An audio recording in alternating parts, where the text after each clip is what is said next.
Los ensayos clínicos. Vamos a hablar sobre qué son los ensayos clínicos, cuáles son las fases de un ensayo clínico y qué ventajas y desventajas nos ofrece el mismo. Primeramente, ¿qué es un ensayo clínico? Un ensayo clínico es un estudio analítico y experimental con una direccionalidad anterógrada, o sea, hace que el estudio siempre va en una línea de tiempo hacia adelante. Siempre estamos observando la evolución del fenómeno hasta su final, no hacia atrás. Y además tiene una temporalidad concurrente. Esto significa que nosotros estamos estudiando el fenómeno en el momento que está pasando, no hacia adelante ni tampoco hacia atrás, como si fuera revisando archivos. El ensayo clínico tiene un diseño paralelo y este diseño paralelo parte de tomar una muestra inicial que luego se va a dividir aleatoriamente en dos grupos, un grupo control y un grupo estudio. El grupo control siendo de los cuales los sujetos de estudio que no van a ser afectados por variable alguna y el otro, el estudio, van a ser los que van a ser afectados por la variable que nosotros vamos a introducir en el sistema para observar el fenómeno que queremos estudiar.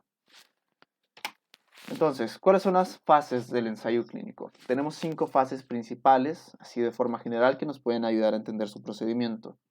La primera es la creación de la pregunta clínica inicial. Es la cuestión o duda que queremos comprobar. Necesitamos saber qué vamos a hacer antes de hacerlo. Entonces, tener una pregunta bien clara, bien hecha, que nos limite para saber qué es lo que debemos de concentrarnos, qué es lo que debemos de ver, es la parte fundamental de todo. La segunda fase sería la aleatorización, es la obtención de muestras en sí.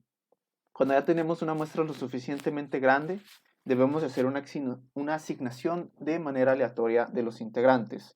No hay que decidir, ¿cómo se dice?, escrupulosamente a cada grupo, sino que debemos de hacerlo al azar para así conseguir que realmente sea totalmente aleatorio y repartido las personas que estén en los grupos y así asegurarnos que no hay variables ni sesgos que estén introducidos en nuestro sistema y que puedan disfrazar nuestros datos de tal manera que lleguemos a una conclusión errónea. La tercera fase sería el procedimiento ciego. Aquí ya estamos metiéndonos con nuestras poblaciones, nuestras muestras, para ver si los fenómenos se dan de la forma que pensamos o no. El procedimiento ciego son intervenciones comparadas, o sea, hace que vamos a comparar lo que le hicimos al grupo de estudio con el grupo de control, y estas intervenciones deben de estar enmascaradas. Porque a veces en los estudios, cuando los examinadores saben que, por ejemplo, le están poniendo un medicamento que no es efectivo para la condición del paciente, que le estamos dando un placebo, esto puede afectar a la forma de obtención de resultados, entonces ahí hay un sesgo en el estudio. O por el caso contrario, si el paciente sabe que está recibiendo un medicamento que no es efectivo, puede que también afecte a los resultados de cómo reacciona su organismo, entonces tendríamos otro sesgo de carácter psicológico. Entonces, para evitar problemáticas de esta naturaleza, ninguna de las dos partes sabe qué está impartiendo, cuál es el compuesto que está impartiendo, la situación que está beneficiando. Simplemente saben que uno es el examinador y otro es el examinado. La cuarta parte es el seguimiento. El seguimiento es una monitorización de los sujetos de ambos grupos. Después de haber hecho la intervención, tenemos que seguirlos y estudiarlos paso a paso para ver si el fenómeno se da. Y si se da, ver y tratar de analizar cuáles fueron las determinantes de dicho fenómeno.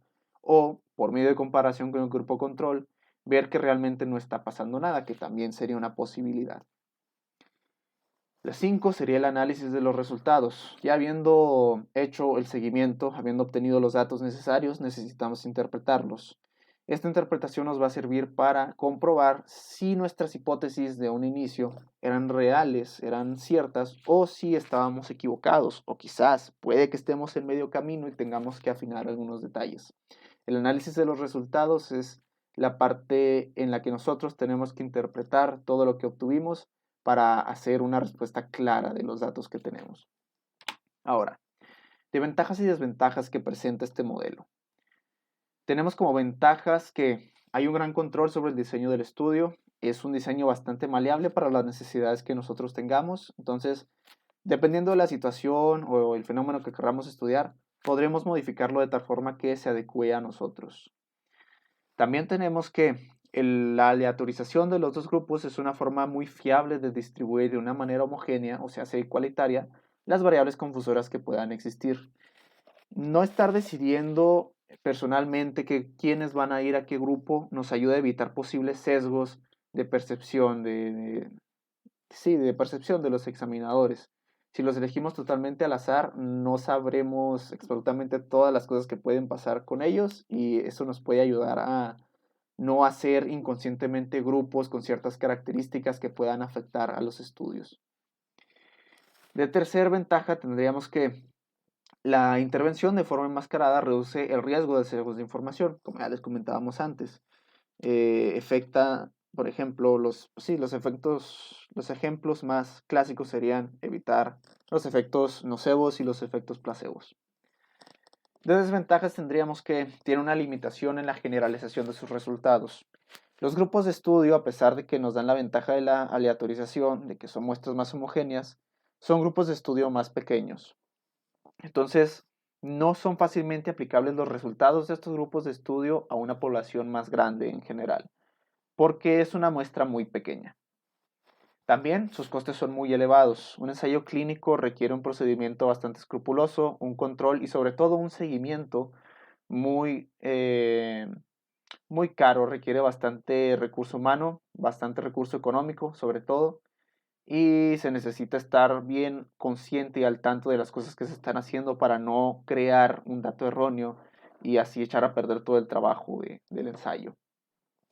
También tenemos que tienen dificultades de tipo ético relacionadas con la aleatorización a los diferentes grupos de estudio. En ciertas patologías que queramos estudiar, si queremos comprobar realmente la efectividad del fármaco que se está poniendo a prueba, muchas veces tendríamos que utilizar un placebo en uno de los grupos para ver si nuestro fármaco sí tiene efecto o si solo es cosa de que el paciente cree que por ser medicado se está beneficiando. El hecho de no estar medicando a alguien con la enfermedad que se le está prometiendo que se supone que le están medicando para curarlo, tiene un conflicto ético en sí mismo porque le estás mintiendo a la persona. Entonces, la aleatorización de los pacientes y cómo se va a llevar a cabo el ensayo clínico tiene que ser tratado con mucho cuidado desde su planeación para evitar este tipo de problemas y hacerlo de la forma más ética y moral posible.